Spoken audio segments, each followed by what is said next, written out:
Okay, well, we first started looking at microplastics in rivers about 5 years ago. We began looking at microplastics in the rivers around Manchester. Up to that point, most of the research on microplastics had focused very much on the marine environment. We had lots of information about microplastics in the oceans, but much less so in river systems.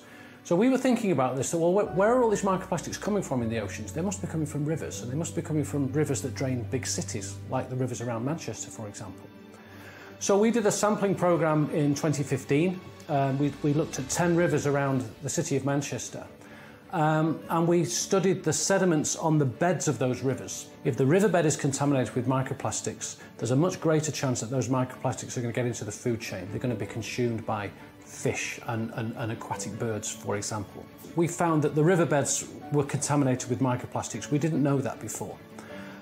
Also, we found that certain areas and certain reaches of riverbeds, what we called hotspots, were really heavily contaminated with microplastics. And then we got an opportunity in the winter of 2015-2016. There was extensive flooding in northwest England, and the rivers around Manchester, the River Irwell, there was a historic flood, the biggest flood ever recorded. So after the winter, we went back to the 40 sites. I thought, well, let's resample the sites and see to what extent those floods have washed the microplastics off the riverbeds and washed them downstream. And we found that most of the sites, the microplastics had reduced significantly. So we discovered a new process in that the river systems will clean themselves. A couple of years ago, we started thinking more deeply about some of these patterns. And the big question was, well, if the riverbeds are heavily contaminated with microplastics, but the floods wash them away, those microplastics must get replenished quite regularly. So where are those microplastics coming from?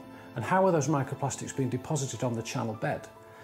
So it's well known that wastewater or untreated wastewater has high concentrations of microplastics. And we joined up the dots, we did some field experiments, and a key conclusion of our more recent work is that where you find microplastics on riverbeds in high concentrations, the only explanation for that is that wastewater is being discharged into those rivers when the rivers are at low flow. So many of those discharges are illegal. And so our conclusion, and there's a whole body of evidence that we have to support this, is that the microplastics themselves can now be used as a tool to identify poor wastewater practice. So our work in the Department of Geography at Manchester has been important in a policy sense because it was the first piece of research that linked the sewage scandal, i.e. the discharge of untreated wastewater, with the microplastics problem.